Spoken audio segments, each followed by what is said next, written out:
Next, I want to talk to you about your sign requirements. Your building must be identified as a licensed Idaho motor vehicle dealership with an official sign. And I want to cover your sign requirements right now. You must have an exterior sign permanently attached to the land or building. The letters must be clearly visible to the major avenue of traffic. The recommended size is at least 24 square feet. That would be 3 by 8 or 4 by 6, etc., with at least 4-inch square minimum lettering. The sign should include the trade name, the dealership address, and the dealer number. Now, your dealer number can be added after you're licensed. Wholesale dealers may paint a sign on the office window next to the door. Next, I want to talk about your dealership phone requirements. The phone must be answered in the dealership name. I want to repeat that very important information. The phone must be answered in your dealership name and may be forwarded to another location or even an answering machine. Your phone must be verified. And there are a few ways to do this. You can contact your phone company, ask to be added to like an online directory such as Yelp or listyourself.net, Google My Business, or Apple Maps or Trustpilot. So the easiest way, like to get on Yelp, is you can call Yelp directly at 767-9357. You can also go to a website called listyourself.net and click the more info boxes you see right there. Then enter your contact information to have your phone number listed publicly. You can certainly do this and just follow those online screen instructions. So that's at listyourself.net. Another great and easy way is just to add your business to Google Maps. You would just create a Google account and log into your account to publicize your phone number and just build your business profile through Google, and you can have a publicly listed phone number as required by the state of Idaho. And once your business and name and phone number appear on Google Maps, then your number is publicly listed as you see right here. So once your name is publicly listed, then I would go ahead and print a copy of the screenshot for proof that your phone number is publicly listed or include proof from your phone company. Another very simple way to publicly list your phone number is by clicking on the Yes link when you're registering your business with the Idaho Secretary of State.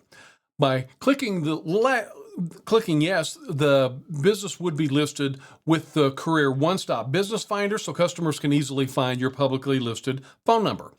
Once your phone number is publicly listed, then you will be compliant with the state requirement that all dealers are required to have a publicly listed phone number.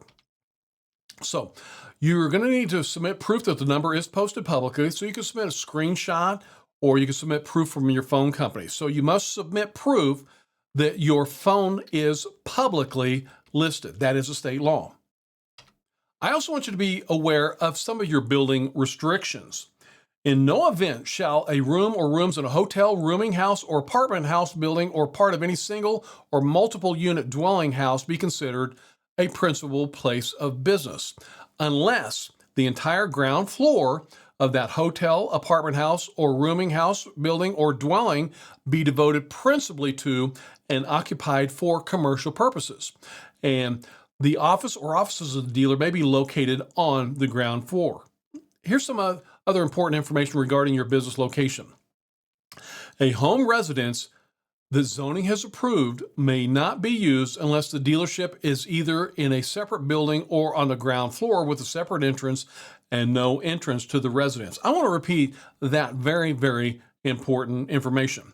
A home residence that zoning has approved may not be used unless the dealership is either in a separate building or on a ground floor with a separate entrance and no entrance to the residence. So in some rare scenarios, if zoning does allow it in a residential address, then those requirements must be met. To prove your location is zoned correctly, you must submit a letter of zoning approval from your city or county and must have zoning officials sign the dealer application. So one of those two things, you either have the zoning approval or have your zoning officials sign that dealer application. So here you see an example zoning letter from the city of Boise. Here's another zoning letter sample from Twin Falls. And as stated a moment ago, a zoning official must sign your dealer license application, as you see right here.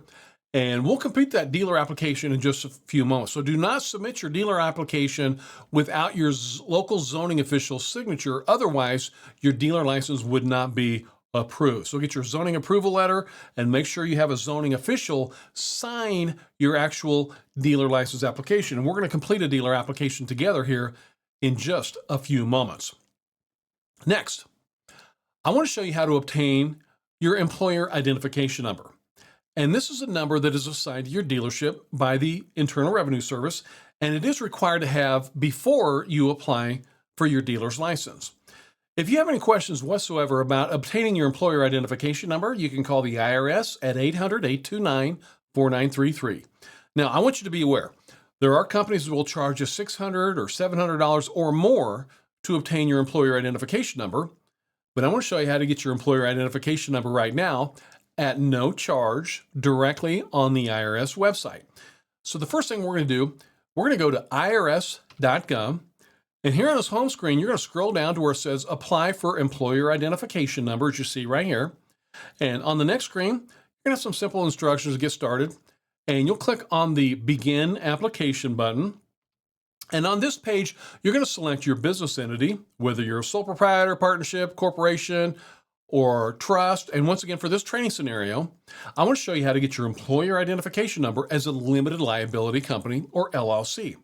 I'm not telling you that you need to start your new business as an LLC, but you might want to refer to legal counsel to decide which business entity is best for your dealership. And I will also show you a very extensive business entity training module later on in your dealer training course. So for this example, let's say you're getting your employer identification number as an LLC. So you would check LLC as an example. On the next page, you'll need to enter the number of persons on the LLC and that you will be in the state of Idaho. And then the IRS wants to know why you are requesting an employer identification number. And I'm assuming you are requesting an employer identification number because you have started a new business. Then you'll need to enter the first and last name and social security number of one person whose name will be on the dealer's license. And then you'll need to select that you're an owner or a member of the LLC and click the continue box. On this page, you're going to enter the address of the dealership along with your phone number. I always, as stated earlier, recommend registering your business with the Secretary of State with your official address before completing all the documentation. Otherwise, if you enter an address here that does not end up being your official business address, you would have to amend your employer identification number filing. So make sure you have an address ready to go before you start your paperwork. And then they also give you an opportunity to enter a mail forwarding address on this page as well. Enter your dealership name, the county that your dealership is going to be in, and obviously we're in the state of Idaho. And if you live in the state of Idaho, you'll select the Idaho drop-down box twice. If you live in a different state, then you would select the state that you live in, and then you'll enter your approximate start date. And now you want to go ahead and you can either receive that via letter or you can print it up on the spot. And I strongly encourage you to go ahead and print it up on the spot because next you're going to see this little document pop up, which is going to have your dealership name and address. And at the very top right of this document, you're going to see your brand new employer identification number. And this is the number that you want to record and include on your dealer license application. And this is also the number that you want to enter in your taxes when you're paying taxes for your newfound business as well. If you have any questions whatsoever about how to obtain an employer identification number, you can call 800-829-4933 and someone will actually answer that phone. Or you can go directly to the IRS website. Once again, that is irs.gov. And as I stated earlier, there are companies that will charge you several hundreds of dollars to apply for your employer identification number, but you can simply go to the IRS website and get your employer identification number for free. Hope you're finding value in this course. The next step, before you apply for your dealer's license, will be gaining an Idaho seller permit. You must have a seller permit before you apply for your Idaho dealer's license, and this will allow you to collect sales tax when you sell a vehicle. And I will show you software that will collect sales tax for you automatically. It's very, very easy to collect sales tax and submit that sales tax to the state. And we've got a whole section covering software that will do this for you later on in your dealer training course. But before you ever collect sales tax, you will need to have a seller permit. And I'm going to show you how to get your seller permit right now. We're going to go to tax.idaho.gov. And when you visit tax.idaho.gov, you'll see a very user-friendly website, as you see on the screen here. And the first thing you're going to need to do is click on the Getting Tax Permits under the business link, as you see right here. So click on Getting Tax Permits. And on this page, you're going to see a lot of great information, including the Secretary of State's website. There's a lot of helpful videos if you have questions whatsoever about obtaining a seller's permit. Lots of great information on that webpage for you. It also says here on this screen, you want to ensure that you do have your employer identification number before you obtain a seller permit. So chronologically, you want to have your employer identification number from the IRS, as I showed you a little bit ago. And then, so you will need to have that EIN before you apply for your Idaho seller permit. Here's some very important information that I want you to be aware of. It does take about 10 days to have your seller's permit approved. So we want to plan accordingly. And when you're applying for your dealer's license, I want you to be aware it will take about 10 days to get your seller's permit approved.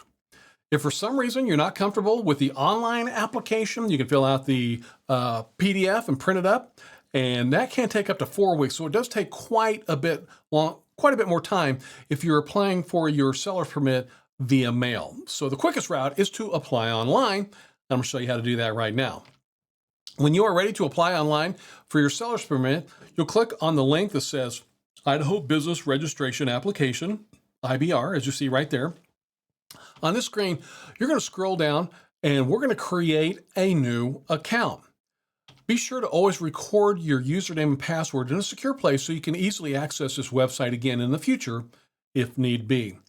So there are a couple of pages that are going to show the information that you've needed here, and this shows you that the registration is in progress. So keep this in mind. Here's some information that you might need to proceed. Just be sure to follow all these online instructions, and you're going to enter your contact information, phone number, and your email.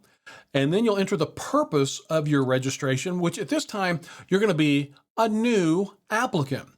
On this screen, you'll choose your business entity. And once again, remember I'm showing you how to register as an LLC for a training scenario only.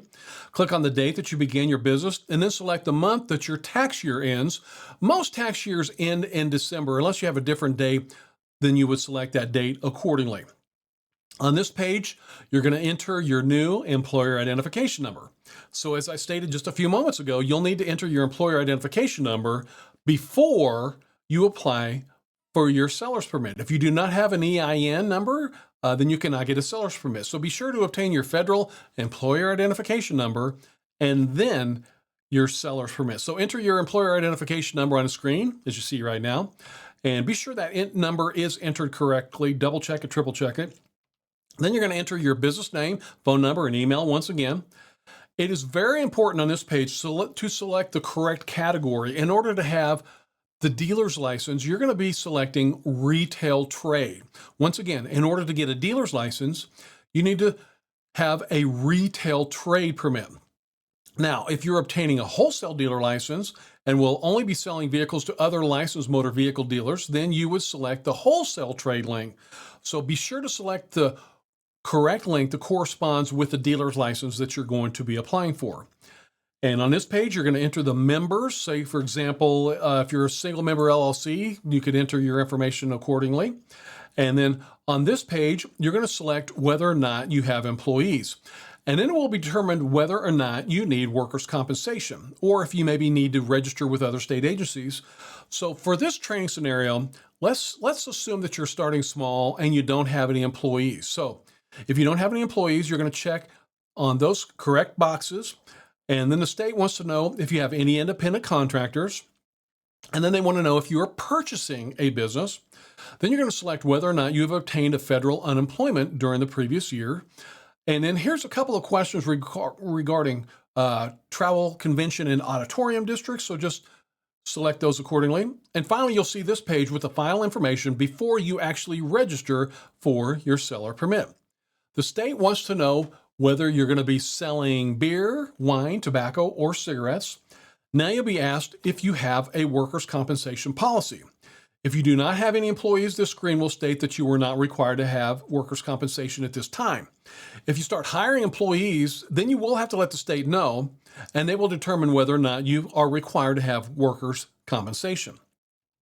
Here's a link that wants to know if you want to be listed in the Idaho Business Directory. Excuse me, in the Idaho Business Directory. I encourage you to select yes, and that way your phone number and information will be publicly listed. Once again, you're now going to see a summary of the registration that you have just submitted to the state. And you will also see this registration confirmation, and I always recommend recording your registration confirmation number for future reference. And this shows that you have registered your business and applied for a seller's permit. You're also going to receive an email verifying that you have applied for the seller's permit. And once your seller's permit has been approved, which can take 10 days or more, you're going to see a copy of your seller's permit in your account just like this. And this is your seller's permit. You will be required to post this seller's permit in your office. And I want to repeat that very important information. Once you receive your seller's permit, it must be posted in your office along with a copy of your dealer's license. Once again, I want to remind you, you must obtain your seller permit before you apply for your dealer's license. But if you do have any questions, you can call the Idaho Tax Commission at 208-334-7660. Once again, that is 208-334-7660. And that will allow you to easily collect sales tax when you're selling a motor vehicle. And I will show you software later on that will cover this extensively later in your dealer training course. So if you've never collected software for any business, I'm going to show you how easy that is by using a certain software program that I'll talk about later on. Now, speaking of your dealer training course, you must complete your dealer training course before you apply for the license. The state of Idaho requires any person obtaining a license for the first time to complete an 8-hour dealer pre-license course. And once you've watched every video in this course, your official certificate of completion will just pop up automatically on your screen, and you will need to make copies of that and submit copies with your dealer license application. I want you to be aware the certificate of completion that you get is good for 1 year from the date that you finished the course. So you need to complete all your steps within 1 year of the date that you completed the course. Otherwise, your certificate of completion will expire and state law will require you take the course again. And I certainly do not want that for you. I want you to complete the course and get your dealer license as soon as possible. But I do want you to be aware your certificate expires 1 year from the date that you've completed the course. So you want to make sure you can meet all the requirements within 1 year of the date that you completed the course. I also want you to be aware Idaho dealers are required to take 4 hours of continuing education every year before you renew your license. Once again, you must take a 4-hour continuing education course every year before you renew your license. The final step in obtaining your dealer license will be submitting your dealer license application 3170. It must be completed in its entirety, and all owners must sign it, and it must be notarized. And I'm going to complete an IDT form 3170 in the very next training unit, so you'll know how to submit it correctly. Here are the current dealer fees. So the initial dealer license fee is $190 plus your iCar fee of $300. When you're renewing the license, it's $175. If you need a salesperson ID card, those are $36. Dealer plates are $20.05. I don't know why they got the 5 cents on there. And supplemental lot licenses are $44. You can see all those licensure fees right there. And if you ever need a reprint of your license, the state will charge you $18. After you have submitted your application and the application is approved, the motor vehicle investigator from your district will contact you. They'll contact the dealer, be contacted by the dealer licensing team, and the investigator will call you for an appointment to inspect your dealership location. The investigator is going to verify the location with your display area and your office and your sign, and they're going to give you instructions on how to complete documents for filing purposes. And you're going to find this inspection very, very educational. It's a great time to ask your investigator specific questions about your dealership, and this person is going to be a great contact for you in the future. And this inspection will be very quick, painless, and educational. If there are any issues, the investigator will allow you to address those issues and correct the issues, but hopefully there will be no issues and your license will be approved as soon as possible. I want you to be aware, if you make any changes to your dealership, you must notify the state of Idaho. If you change locations, names, officers, you must resubmit ITD form 3170. And as you can see here, you would select a change of business name or whatever other category that you're changing on ITD form 3170. I now want to remind you of your dealer pre-license steps. In order to apply for an Idaho dealer license, you must have a dealership name registered with the Secretary of State. You will obtain that vehicle dealer performance bond. Remember, you can go to idahodealerbond.com. You need to have your insurance in effect. You must pay into the iCar fund. You need to meet your building and zoning requirements. You must obtain an employer identification number and then get your seller permit. You must complete your dealer education requirements. You will submit that dealer license application. Then you will get your dealership location inspection. And hopefully very soon after that, you'll be issued your Idaho dealer's license. Congratulations. If you have any questions about the application process, you can call Dealer Services 208-334-8681. Once again, 208-334-8681. You can also drop them an email, dealers@itd.idaho.gov. I hope that you are finding this information very beneficial.